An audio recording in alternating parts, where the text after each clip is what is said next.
Uno con una escenografía hoy diferente porque estamos en la quinta presidencial de Olivos, donde nos ha recibido el presidente de la Nación, el doctor Alberto Fernández. Presidente, buenas noches.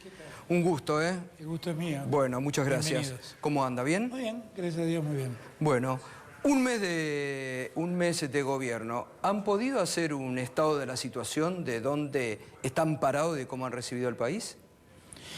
No, sí, nosotros teníamos claro desde el primer día dónde estábamos parados, básicamente dónde nos metíamos. Lo que pasa es que día a día aparecen nuevos problemas que no estaban expresados. Pero claramente recibimos un país con muchas dificultades, en lo económico y en lo social. Un país además con una inercia inflacionaria muy severa, que va a dejar una secuela por una cuestión de arrastre para el año que estamos viendo ahora, para el 2020. Un país con un nivel de deuda realmente preocupante y un nivel con un problema social enorme, una desatención de un número muy importante de argentinos que realmente preocupa. Entonces, yo creo que un mes después, nosotros lo que logramos es contar con los instrumentos y las herramientas necesarias como para poder hacer frente a los años que vienen y al tiempo que viene. Y eso me parece que sí lo logramos hacer y me parece que vamos por el buen camino. Claro, yo me refería que claramente hablábamos en la campaña con usted, todos los que cómo preveían encarar, pero una cosa cuando se sientan y empiezan a ver, usted mismo nos decía la semana pasada que han encontrado estado de deudas no declarados. Sí, claro. O en algunos ministerios, como pasó en el Ministerio de Relaciones Exteriores. Eso que algunos llaman pasivos, deuda flotante, que es deuda que está impaga, pero no está registrada como deuda, sino como una deuda no vencida, y en verdad están vencidas. Y eso pasa absolutamente en todos los ministerios. Bueno, en Cancillería tal vez fue el caso más escandaloso, ¿no? Porque son deudas con organismos internacionales de crédito, y algunas de una magnitud tal que asombra. Lo que pasó con Naciones Unidas, que Naciones Unidas nos conminó a pagar algo de la deuda que teníamos, que fueron alrededor de 17, 18 millones de dólares. Y si no lo hacíamos, perdíamos la voz y el voto. Muy grave. Muy grave. Ahora, yo sé que a usted no le gusta mucho hablar de herencias, pero digo, auditorías van a realizar, van a hacer denuncias, porque por lo que nos venimos enterando, en algunos ministerios han encontrado ministerios bastante, digamos, en estado de bancarrota o con problemas, o estaban denunciando. Catopodi el otro día estuvo en el programa, denunció, bueno, secretarías creadas, digo. En base a eso, ¿va a haber algún tipo de denuncias, presentaciones? Nosotros no queremos hacer política sobre la base de la persecución judicial. La criticamos todos estos años. No, está perfecto. Pero el que haya cometido un delito deberá responder, eso está claro. No es que nosotros tenemos una política de la denuncia, que fue lo que pasó básicamente en la gestión anterior. Lo que nosotros tenemos es la idea de que tenemos que gestionar. Ahora, si en el hacer nos encontramos con que alguien ha cometido un delito, esos serán denunciados sin ninguna duda. Ha arrancado usted con, bueno, digamos, un congelamiento por 180 días. Hay también en este aspecto de tarifas. Ha habido ahí mucha controversia, ¿no? Si esto era un ajuste o no ajuste. Realmente llamativo para aquellos que no hablaron durante 4 años de ajuste en la Argentina, ¿no? Tal cual. Y sobre todo se dio allí una polémica muy grande con el tema jubilados. Vamos a hablar de todos los temas, porque tenemos mucho para hacer, digo, pero con tema de los jubilados, muchos lo entendieron como un congelamiento a los jubilados, cuando, bueno, se les ha dado en diciembre, en enero, para marzo va a haber. ¿Cómo va a seguir esta política con los jubilados? A ver, vamos a poner un poco de orden en el discurso dominante de los grandes medios. Primer punto.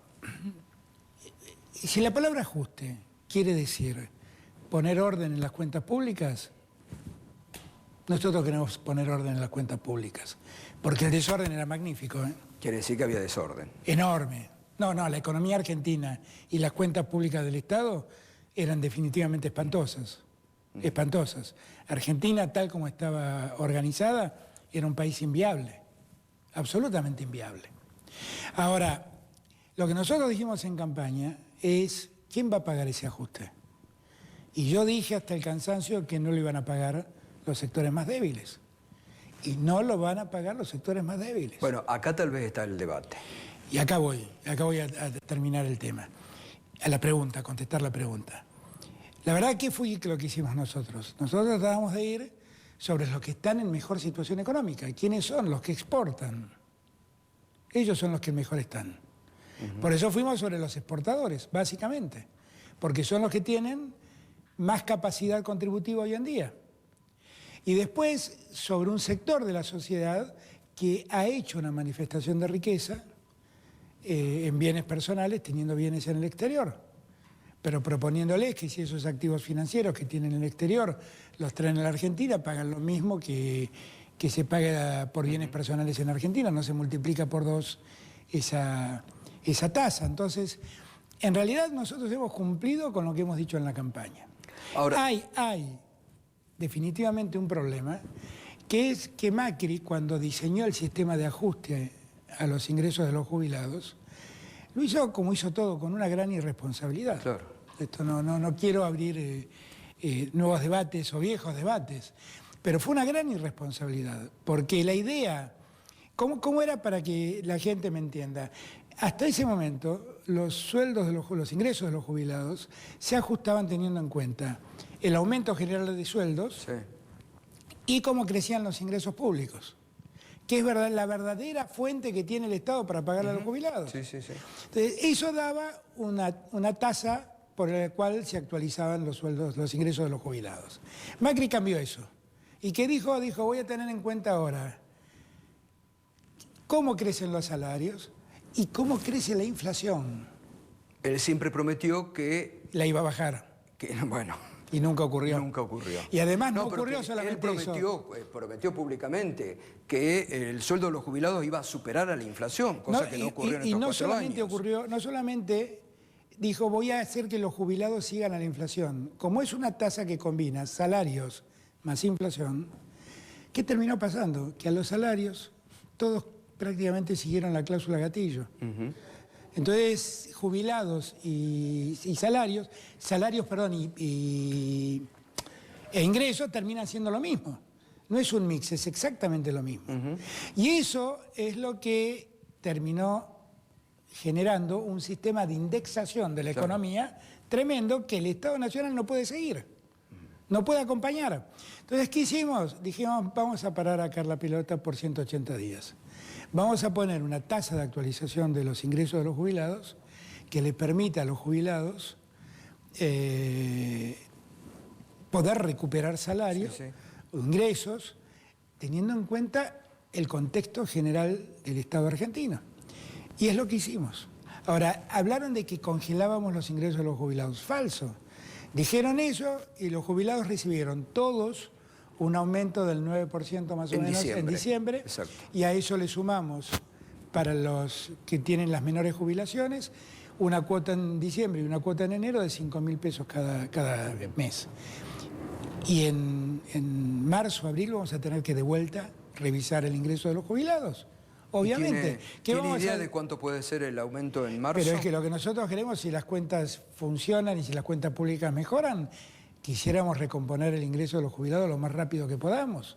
Y queremos hacer una tasa de actualización del ingreso de los jubilados que sea acorde con la realidad económica del Estado argentino. ¿Ya han empezado a trabajar en la nueva fórmula que van a tener? Hoy estábamos trabajando porque por la ley de solidaridad lo que hicimos fue crear una comisión para que se dedique a eso, donde hay también diputados, legisladores. ¿Y usted tiene alguna idea de cómo podría ser la fórmula? No tengo una idea, pero me parece que lo correcto es acercarse más a la lógica, a la fórmula previa, que combinaba salarios e ingresos públicos, porque ahí se tiene en cuenta cómo crecen los salarios y cómo crecen los ingresos del Estado. Pero lo que está claro es que tenemos que mejorar todo lo que podamos los ingresos de los jubilados, eso no cabe duda. Pero en marzo va a haber otro aumento y para todos los jubilados. Por supuesto. Y yo espero que en porque julio, algunos están enojados porque dicen, pero ¿por qué pusieron el techo de 20.000 pesos? Porque no hay para todos. Miren, casi el 70% del Fondo de Garantía de Sustentabilidad, que es donde está el dinero para pagarle a los jubilados, son papeles del Estado. Bueno, ahí hay que investigar. A eso me Pero refiero. Cuando hay... entonces, si se va a hacer un a mí inventario, me impacta mucho, lo hablaba ayer con Axel. ¿Y qué pasó? Me impresiona con el mucho porque ahora de repente están preocupados por la clase media. Sí, sí. Y la destruyeron, la clase media. Ahora de repente están preocupados por los jubilados. Y se llevaron toda la plata del Fondo de Garantía de Sustentabilidad. Entonces, yo lo que no sé es mentir. Y no sé mentirle a la gente. Y no le voy a mentir a la gente. Nosotros vamos a ir recomponiendo los ingresos de los jubilados poco a poco. Y vamos a seguir ocupándonos de los que peor están.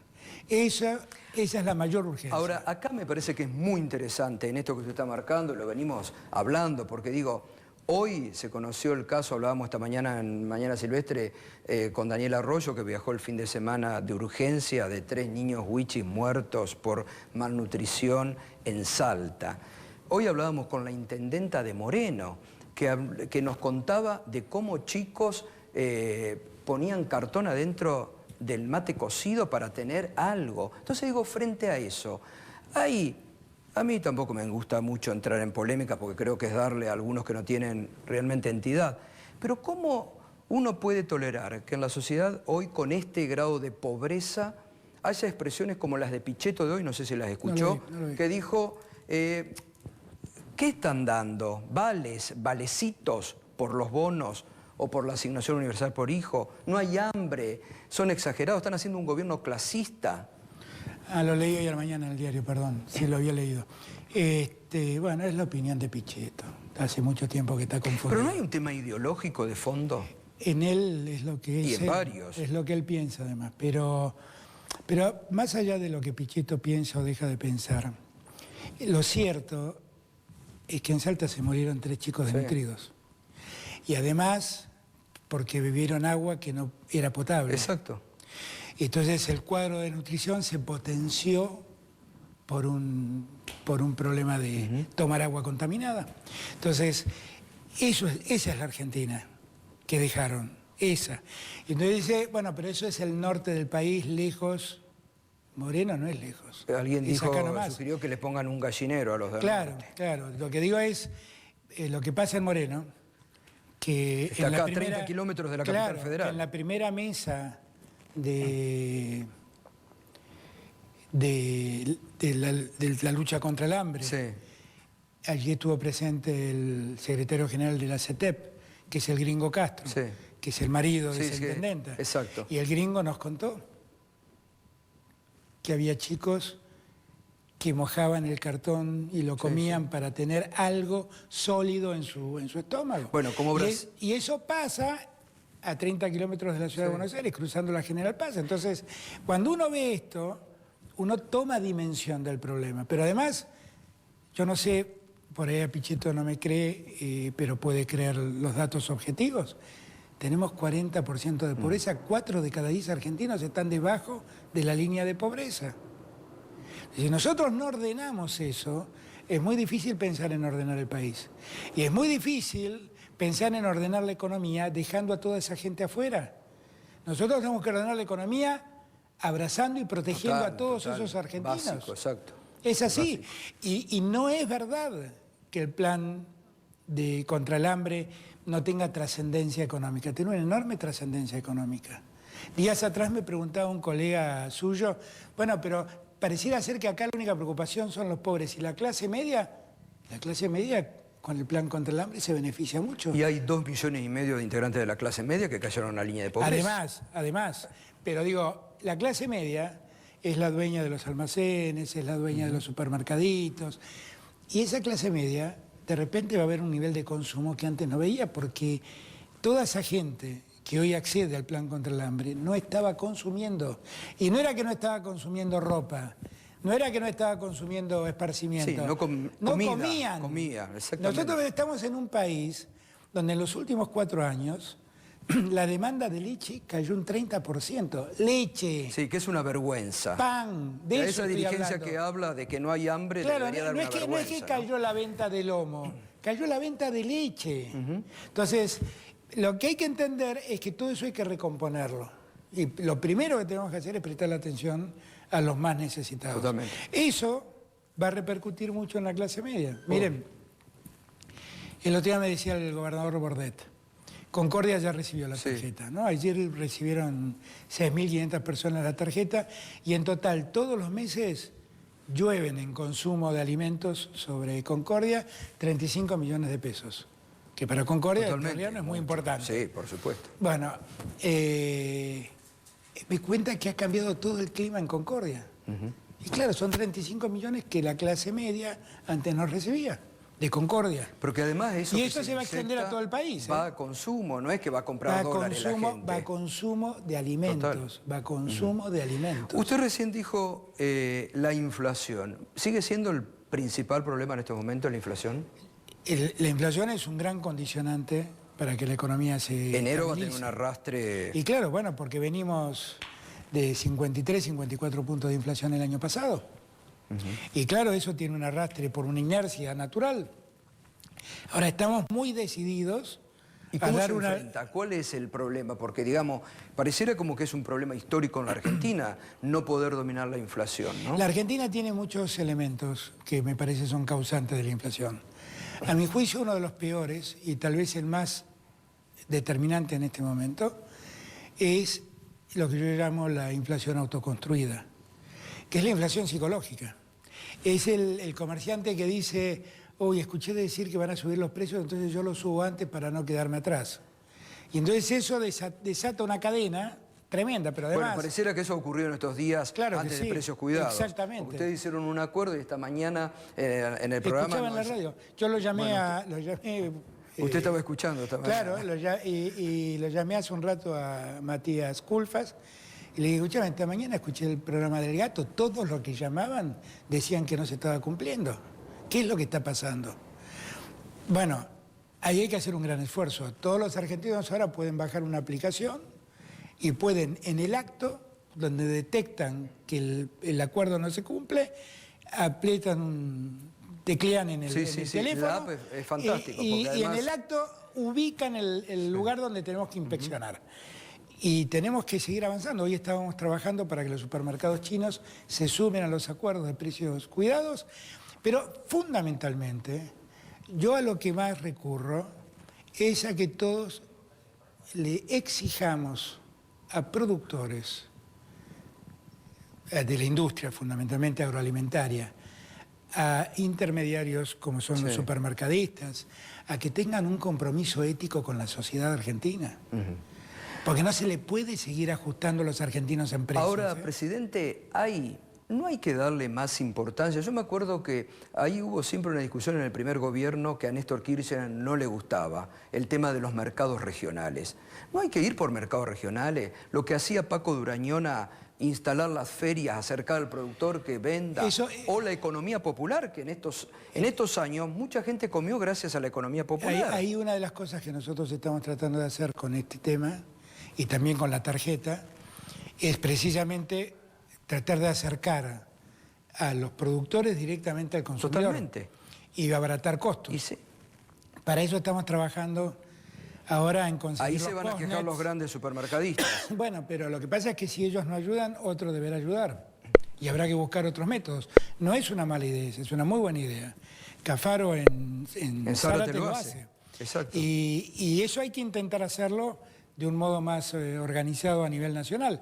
Y por eso estamos buscando que haya cantidad de postnet suficientes para que en esas ferias puedan pagarse con la tarjeta. Con tarjeta. Ah, fantástico. Estamos trabajando justamente en eso. Y para que se pueda acceder... Hay un montón de cosas. Cuando uno pone en marcha estos planes, hay un montón de cosas que conjugar que hacen complejo el tema. Pero lo vamos a ir sacando poco a poco adelante. Volviendo a otro tema, ustedes han dado ahora un aumento a los privados de 4.000 pesos, se va en febrero también, y a los estatales. ¿Paritarias se van a normalizar? No, sí. Hoy había por así decían, advierten los gremios que Alberto no quiere cláusula gatillo, que va a seguir con... No, yo lo que digo, una de las peores cosas que nos ha pasado es la indexación de la economía. Indexar la economía nos va a llevar al peor de los mundos. Y lo que nosotros tenemos que hacer todos es desindexarla. La cláusula gatillo es un mecanismo de indexación de la economía. Claro. Yo entiendo que es legítimo, que es tratar de que los sueldos no corran detrás de la inflación, pero lo cierto es que es un mecanismo que termina siendo otro de los mecanismos indexatorios de la economía.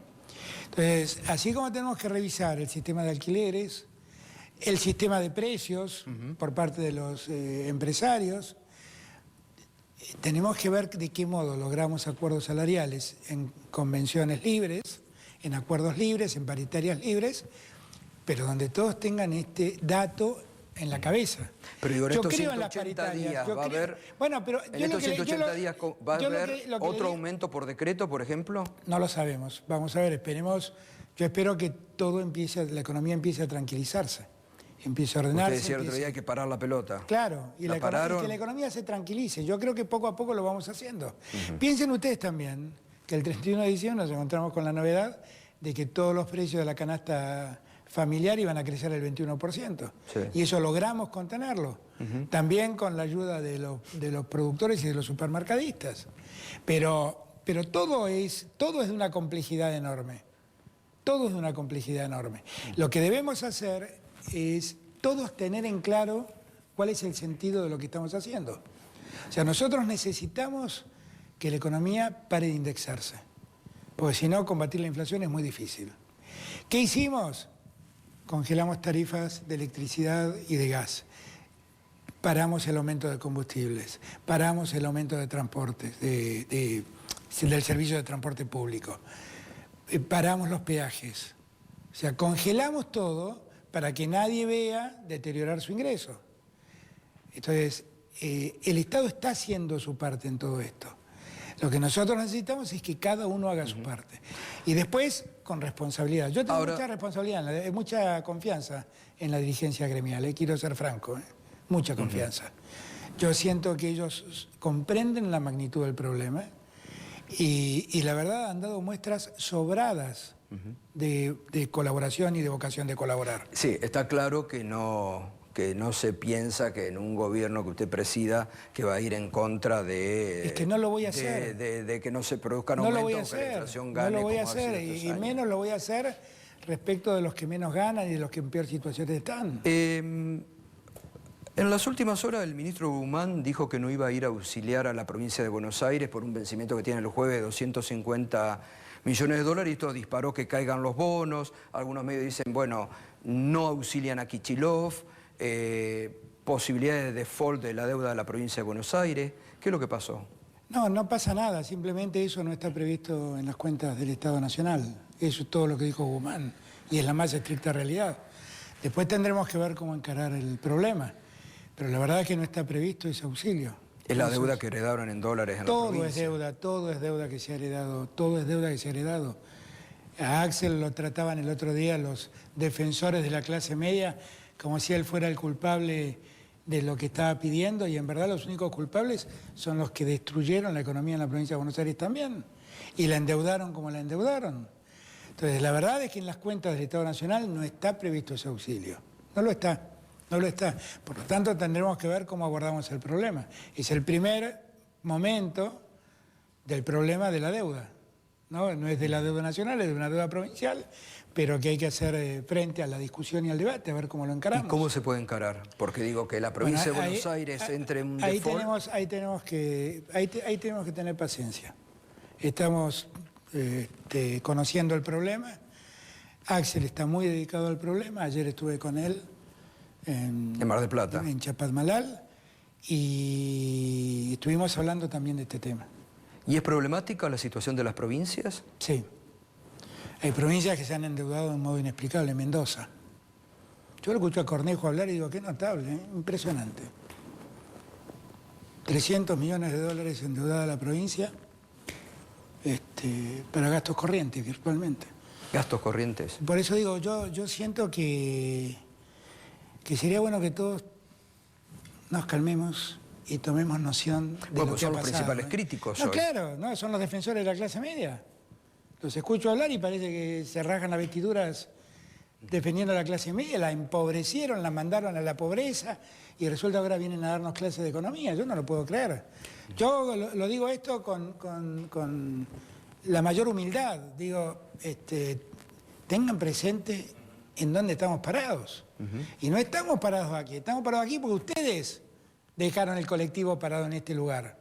El colectivo que ustedes manejaban, que se llamaba Argentina, donde viajábamos todos nosotros, lo pararon en este lugar, en este lodazal.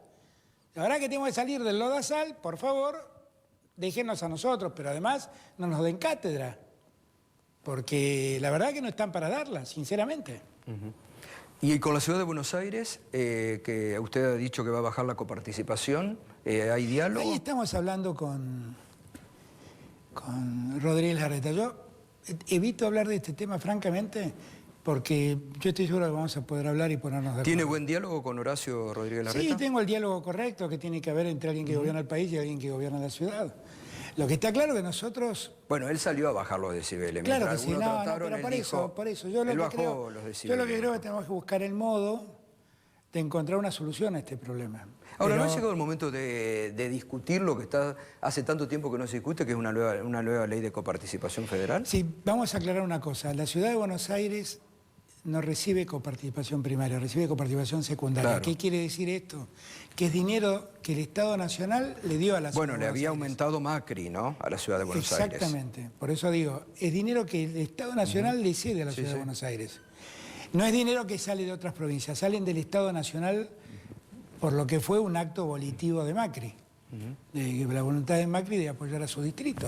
Ahora, la verdad es que ha generado una descompensación muy seria respecto del resto del país, porque además no quiero empezar a contar los bienes que le hicieron a la Ciudad de Buenos Aires en millones de dólares, no quiero contar las obras públicas de las que el Estado Nacional dedicó a la Ciudad de Buenos Aires. Bueno, muchas, todas las obras de infraestructura el camino del Paseo del Bajo. El Paseo del Bajo. Por eso digo, no quiero empezar a contar, porque que si yo cuento todo esto que se le ha dado a mi ciudad, a la que quiero mucho, nací, soy orgulloso. Bueno, usted en campaña lo había comentado, esto, claro, que muchos dijeron, pero ¿cómo lo dice en campaña? Juegan contra del AMES. No, yo no juego en contra del AMES. Yo lo que quiero es una Argentina integrada. Y tener una Argentina con una ciudad tan opulenta, y en el norte se nos mueren los chicos de hambre, eso no es una buena Argentina. Ahora, y Horacio lo entiende, Rodríguez Larreta lo entiende. Bueno, por eso digo, yo quisiera que nos dejen resolver el problema con Horacio. Ahora, volviendo al tema del norte, el Plan Belgrano se ve que nunca llegó, ¿no? Nunca llegó. Eso, bueno, fue parte de todo anduvo más o menos por los mismos carriles.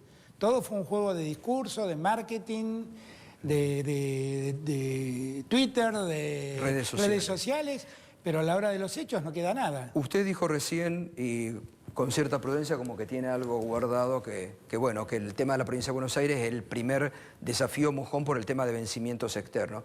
Ayer comentaba en la entrevista que le dio a Horacio Berbisky que el 31 de marzo es otro punto que ustedes se han fijado como para las negociaciones con el Fondo Monetario Internacional. ¿Por qué el 31 de marzo? No, porque después empiezan a sucederse ya una serie de obligaciones que asumir.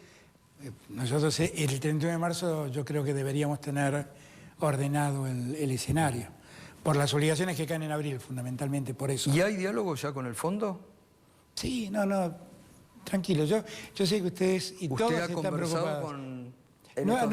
No he vuelto a conversar. Después de aquel llamado que le hizo... Con Cristalina Giorgio. Hablé una vez más, después Martín estuvo una vez más con ella y con el equipo, antes de asumir, después asumimos.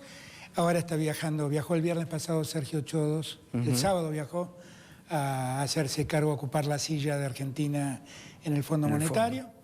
Y ahí ya vamos a empezar a... Ahora, esto que la semana pasada el fondo dijo que veía con buenos ojos los programas que ustedes habían lanzado, digo, ¿es un halago o es para preocuparse que el fondo...? No, yo creo que el fondo lo que ve es que por primera vez alguien le dice la verdad en la Argentina.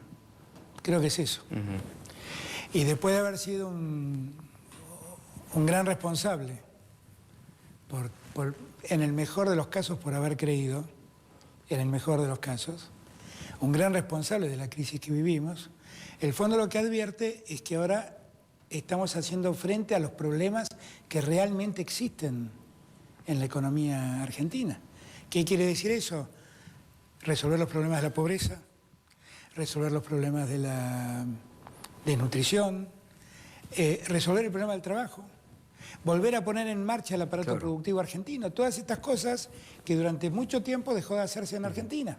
Y hay una diferenciación indudablemente entre lo que va a ser la negociación con el fondo y con los acreedores privados, ¿no? Sí, por eso, yo de esos temas honestamente no quiero hablar mucho, porque es una negociación en ciernes. Y bueno, mire, a alguien se le ocurrió decir que los bonos, que íbamos a hacernos cargo de la deuda de Buenos Aires, y los bonos de Buenos Aires treparon de un día para otro. Sí. Otro día salieron a decir, Martín dijo, yo no tengo previsto esto, y los bonos trepidan. Entonces, lo que digo, hay que ser muy cuidadoso con los mercados, porque en ese juego hay mucha especulación. Bueno, ahí también puede ser porque trascendió que Trump estaba como una especie de, no sé si decir chantaje o extorsión, de decir, bueno, si ustedes lo tienen a Evo Morales y si ustedes acompañan a Maduro, no va a haber acompañamiento de Estados Unidos en el Fondo Monetario Internacional. ¿Existió eso? ¿Ustedes han tenido alguna comunicación? Cuando vimos esa nota en Bloomberg, nos ocupamos de hablar con el gobierno americano, todos negaron eso. Empecé por hablar con Guillermo Nielsen, porque la nota decía que Claver, que es el director para el hemisferio occidental del Consejo de Seguridad de la Casa Blanca, decía que Claver le había dicho eso a Nielsen. Le pregunté a Nielsen si eso había pasado, Nielsen me dijo que nunca ocurrió. Pero aún así hablamos con Claver, y Claver lo negó también. Ahora, ahí es otro caso. ¿Quién fue el que dijo eso? ¿Por qué Bloomberg publicó eso? Porque hubo un integrante del gobierno norteamericano que lo dijo. O porque hay alguien que está especulando con los bonos. Porque ese día bajaron todos los bonos. Porque hay alguien que está especulando con el precio de los bonos. Entonces, por lo que sea, hay que moverse con mucha prudencia. Nosotros tenemos que entender que hay miles de millones de dólares en juego para mucha gente. Y un punto más, un punto menos, cambia sustancialmente la suerte de muchos. A latear, ¿no? Claro, entonces yo por eso creo que hay que ser muy cuidadoso. Bueno, esto es lo que le había pedido la directora del fondo a usted, ¿no? Que se traten de manejar en las conversaciones en forma Pero es que reservada. además debe ser así. No es un tema que se pueda andar. Yo entiendo el interés periodístico, obviamente lo entiendo. Volvemos al tema, usted lo hacía al pasar recién, cuando decía, le tenemos que pedir a los que más tienen que hagan el esfuerzo y a los exportadores. La mesa de enlace no fue a la convocatoria que respondieron todos los sectores. En la Casa de Gobierno, la que usted comentaba recién, fueron todos. Ahora otra vez han hecho algunas protestas, si bien algunos lo fogonean integrantes del PRO, pero digo, ¿esto no es también una cuestión ideológica? Porque las retenciones las reimplantó en septiembre del 2018 Macri, ¿no? Sí, claro. Ustedes lo que están haciendo ahora es readecuar, ¿no? Claro, pareciera que somos los responsables del cepo y de las retenciones. Y todo eso lo hizo Macri. Pero, a ver, la verdad es que ¿de cuánto va a ser el aumento? ¿Usted ya ha definido? No, todavía no hemos avanzado sobre eso. Estamos trabajando con la gente del campo. Está Luis Basterra trabajando en eso. Pero la realidad es que el día que firmamos el documento, que todos firmamos, menos, hubo dos entidades que adhirieron al documento, que fueron, si no me equivoco, Coninagro y Federación Agraria. Y la mesa de enlace dijo que no había tenido tiempo para poder estudiarlo en detalle. Yo lo lamenté, pero lo interpreté también como que se van a sumar finalmente y van a trabajar finalmente. Yo creo que estamos en un tiempo en donde el campo tiene que olvidarse de las rencillas, porque si no es muy difícil avanzar. Pero ahí usted no ve como que hay sectores de Cambiemos, sí, claro, o de los Lilitos que están fogoneando. Pero eso no es el campo, eso es otra cosa. Esos son pícaros que usan al campo para hacer política. Pero yo de la 125 aprendí, ¿eh? No, para mí no fue gratis. Por ejemplo, aprendí que en la producción de soja, el 80% de la producción lo tienen 20 productores y el 20%, perdón, el 80% de la producción la tiene el 20% de los productores y el 80% de los productores tienen solo el 20% de la producción de soja. Entonces no todos pueden pagar del mismo modo, no todos tienen la misma entidad. Y por eso en la ley yo mismo hice agregar un artículo ordenándome a mí diferenciar los productores para darles reintegros. y para que no todos paguen lo mismo. En eso estamos trabajando. Yo eso lo aprendí. Y lo que creo que tenemos que hacer es buscar la manera de, bueno, de trabajar juntos con el campo. Porque el campo es una pieza muy importante para la Argentina. El campo y la agroindustria son más de la mitad del país, entonces, en materia de exportaciones. Entonces, a mí me parece que es muy importante que entendamos la importancia del campo y que el campo entienda que no estamos en un tiempo de confrontación, estamos en un tiempo de necesidades, que es otra cosa. Volvemos al tema tarifa, congelamiento, y después del que se termina la etapa No, y de después volver a otra lógica, Miren, la ¿Están matriz... analizando ya el tema de desdolarización? ¿Cómo va a ser? Por ejemplo, la Bueno, de hecho estamos desdolarizados porque no hay aumentos. Ajá. Pero lo que digo es, nosotros lo que tenemos que entender es que la lógica que imperó hasta acá no puede seguir existiendo. Tanto hablaron de la matriz K, la matriz K. Sí. La matriz del gobierno anterior lo que hacía era hacerle a los amigos comprar empresas en servicios públicos en baja. Cuando los amigos compraban, empezaban a subir peajes, empezaban a subir tarifas. No, amigos, la familia presidencial. Empezaban a darles todas las ventajas. No solamente amigos, la familia presidencial estuvo en peajes y en los parques eólicos. Por eso, todas las ventajas. Y así hicieron las diferencias que hicieron. Y eso, yo no quiero empresas de servicios energéticos que solo trabajen para su beneficio. Yo quiero empresas de servicios energéticos que den energía a los hogares y den energías a la producción argentina. Eso es lo que necesito. Y si yo tengo empresas de servicios energéticos que las pymes o los hogares no pueden pagarlo, es lo mismo que no tener servicios energéticos. Entonces la tarifa tiene que ver, como dirían los sociólogos, con los términos de riqueza de una sociedad dada en un momento dado. Yo necesito que la luz y el gas valgan lo que razonablemente pueden valer teniendo en cuenta los términos de riqueza de la producción de la industria argentina y del ciudadano medio argentino. Eso es lo que hace falta. Y eso se descontroló. Sí. Entonces a nosotros dicen, no, pero nosotros pagamos menos de lo que pagan en París, pero no cobramos lo que gana un parisino. Claro. Totalmente. No, pero pagamos menos que en Nueva York, pero no cobramos los sueldos de Nueva York. ¿Y en NAFTA va a pasar lo mismo? ¿Qué pasó ahí? ¿Hubo cuando...? No hubo nada. La verdad es que... Cuando aumentó YPF y usted tuvo que... No, yo lo que pedí era que eso... Es la misma lógica, o sea, tratemos de sostener el escenario por un tiempo hasta que nosotros demos alivio a la gente. Porque si resulta que yo ayudo a los jubilados a que estén un poquito mejor y ayudo a los que trabajan a que estén un poquito mejor con estos 7.000 pesos en totales que se sumaron a sus sueldos, y resulta que inmediatamente después empiezo a subir tarifas, y subo peajes, y subo transporte, bueno, ¿se le vuelve a ir la plata en eso? Yo la verdad que mi única preocupación son ellos, y que la economía se estabilice, entre en un escenario de estabilidad. Eso es lo que necesitamos. ¿Está analizando suspender el tema del soterramiento del Sarmiento o quitar la concesión de lo que se estaba haciendo? La verdad es que francamente no estoy viendo eso por ahora, pero no sé si lo estarán viendo los ministros del área.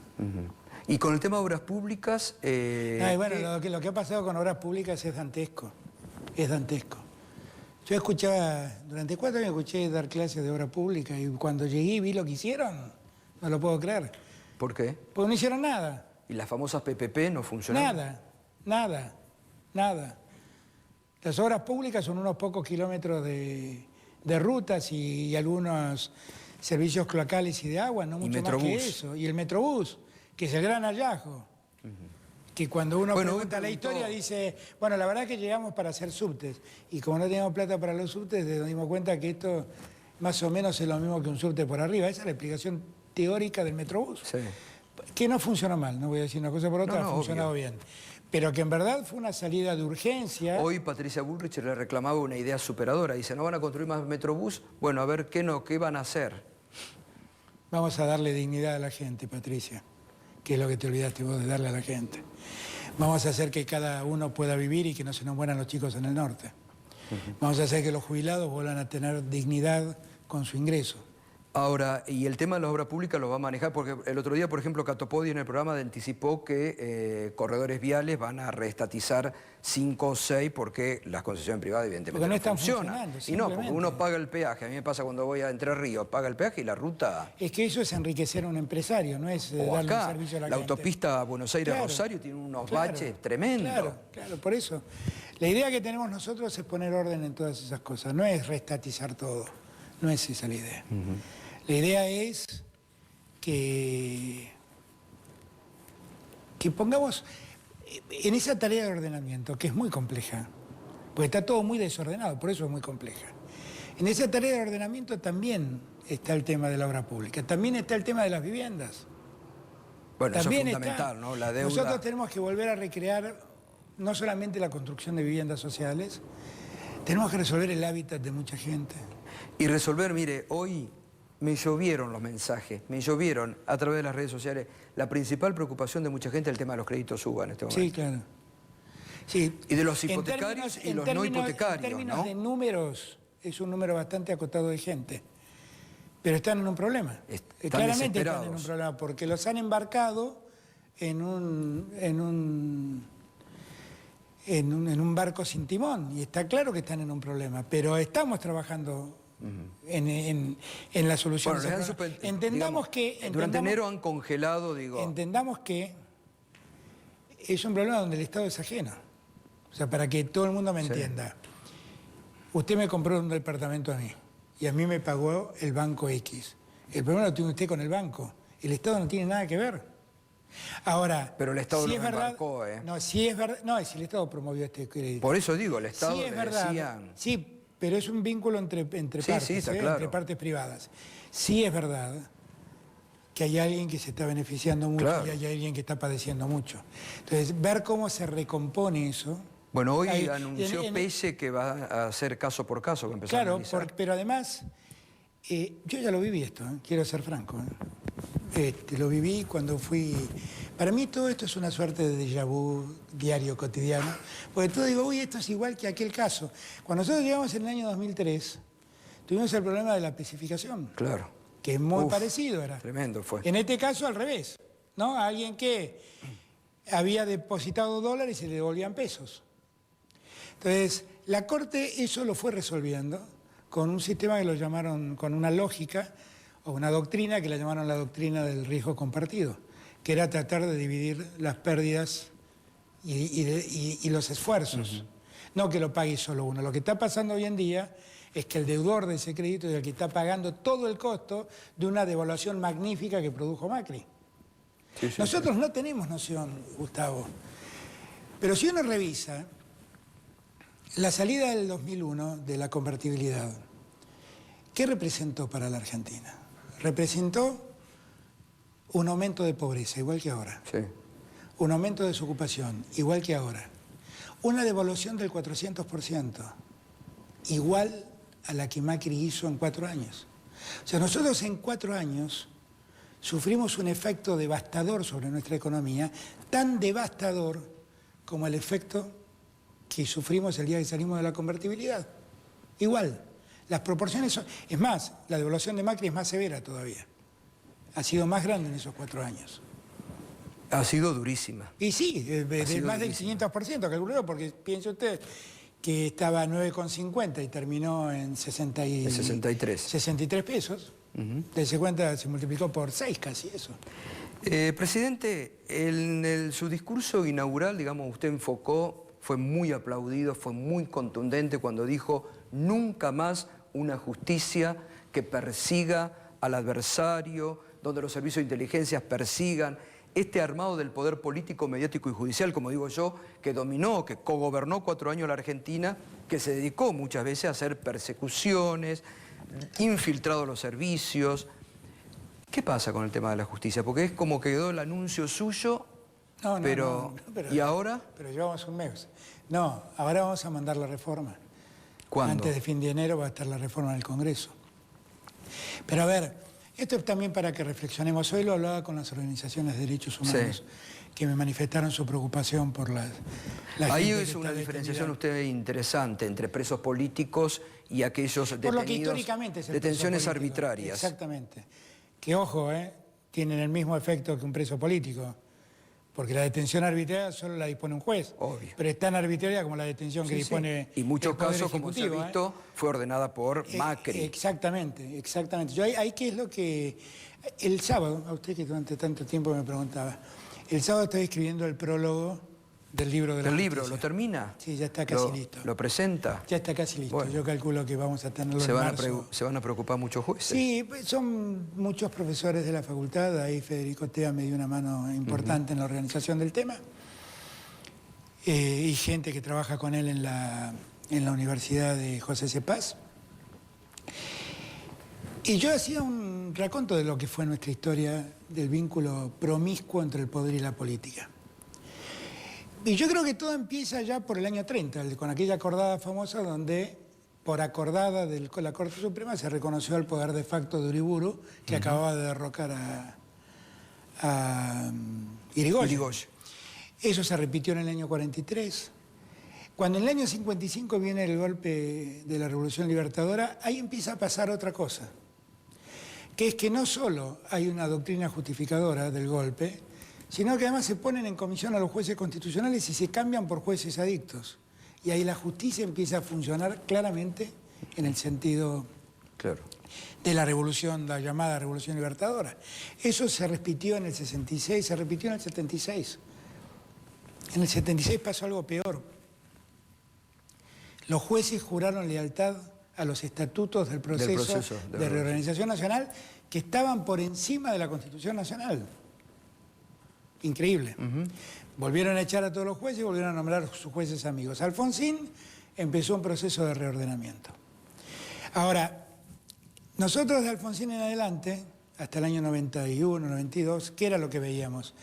Es que había cierta intromisión del poder político en la justicia, básicamente para pedir que la justicia avale decisiones políticas. La ley de obediencia debida. Entonces, pedirle a los jueces que avalen esa decisión. Y en el peor de los casos, en el menemismo esto se vio, pedir en favor de los propios funcionarios. O sea, funcionarios acusados, ir y pedir que se preserve a los funcionarios. Con Macri hay una diferencia. Bueno, eso hizo que en el año 94 se reforme la Constitución, se establezca el Consejo de la Magistratura, porque todos decían, no, esto pasa porque los jueces dependen del Senado y del Poder. Entonces dijeron, vamos a poner el Consejo de la Magistratura. Ahí en el Consejo de la Magistratura los jueces los eligen los abogados, los jueces. Igual mediocremente ha funcionado el Consejo de la Magistratura. La política y los académicos. Todos estos eligen a los jueces. La historia demuestra que no resolvió ningún problema. Ningún problema. Hay un trabajo que en el libro está, que da cuenta de cómo se tergiversan concursos en el Consejo de la Magistratura a partir de una audiencia que tiene el postulado para... Y se ha ido mucho presupuesto en el Consejo de la Magistratura. Sí, un dineral. Pero el peor problema es que no ha funcionado la justicia. Ahora, en los 4 años de Macri pasaron algunas cosas diferentes. Es la primera vez que en la democracia se usa la justicia para perseguir opositores. Es la primera vez. Y se construyen causas con la participación de servicios de inteligencia y se construyen causas avaladas mediáticamente por ciertos medios de comunicación. Esa es la mayor gravedad de estos 4 años. Bueno, lo de D'Alessio, que el sábado habló con Darío Villarroel diciendo, si yo te hablo, se caen todas las causas contra el kirchnerismo y donde y lo peor de todo es que nosotros como sociedad dependamos de un sujeto tan miserable como D'Alessio. Exacto, sí, ¿no? sí. De lo que él pueda decir. Exacto. Entonces, bueno, a ese nivel se manejaba. ¿Por qué hice yo todo este raconto de cómo la justicia? Porque nosotros lo que tenemos que hacer es independizar de una vez y para siempre a los jueces del poder político. Uno no necesita jueces amigos, uno necesita jueces dignos. Los jueces amigos son amigos del poder. Ahora, exacto, sí, total. Entonces, si el poder cambia, seguirán siendo Ahora, ¿y amigos eso del cómo poder. lo va a hacer? Ya está, el proyecto ya está listo. Yo calculo que lo vamos a estar presentando. ¿Pero qué va, sobre fin de cambia mes. algo? Sí, claro que cambia algo. ¿Van a cambiar los juzgados federales? ¿Van a poner más juzgados federales? La idea es ¿Adelante cambiar, algo? La idea es cambiar... No, pero no tengo por qué adelantar. Adelante algo. Pero la idea es que vamos a alterar la lógica de la justicia federal tal como la conocemos hoy en día. La vamos a alterar. Y vamos a tratar de generar nuevas jurisdicciones. ¿No es una vergüenza, por ejemplo, que un fiscal como Carlos Stornelli esté procesado, que haya habido una comisión de fiscales que al procurador... ¿Sigue siendo Casal? Por ahora sí. Ajá.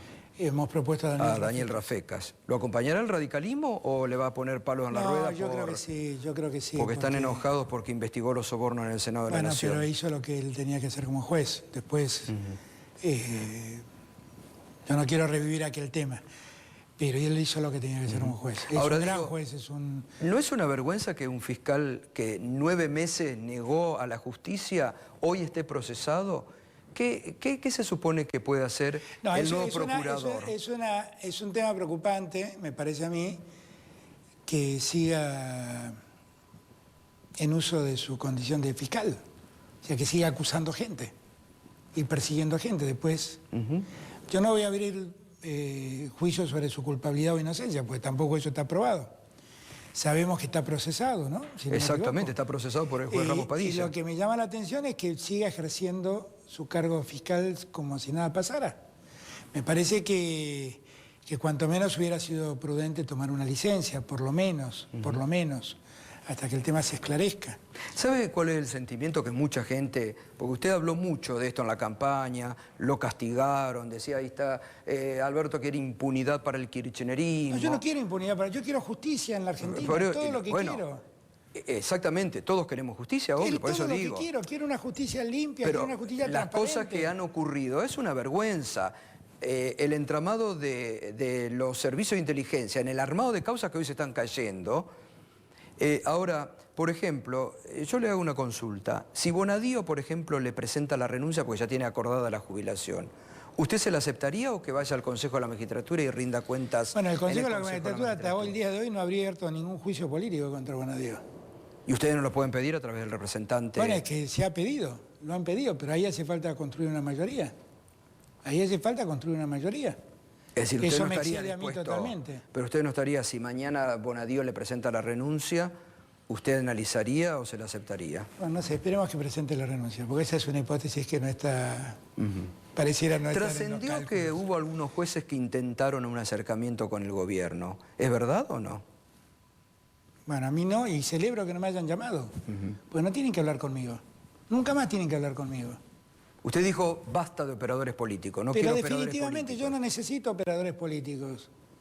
Yo quiero que todos entiendan que lo que yo quiero es que haya justicia. A mí no me interesa... Y conozco que por ahí ha advertido a algunos de sus funcionarios que no actúen de operadores políticos. Por favor, claro, porque algunos me han hecho llamar por personas y le pedí que nunca más me llamen. Porque yo no tengo nada que ver con la justicia. Yo lo que quiero son fiscales dignos que trabajen dignamente y jueces dignos que resuelvan dignamente. Y que hagan justicia, es todo lo que quiero. Que no sea un... Miren, en los tiempos que vivimos, desde hace muchos años, cuando un juez federal agarra una causa, la primera pregunta que se hace el abogado es ¿quién lo puso a este? Claro. No tiene que importar quién lo puso.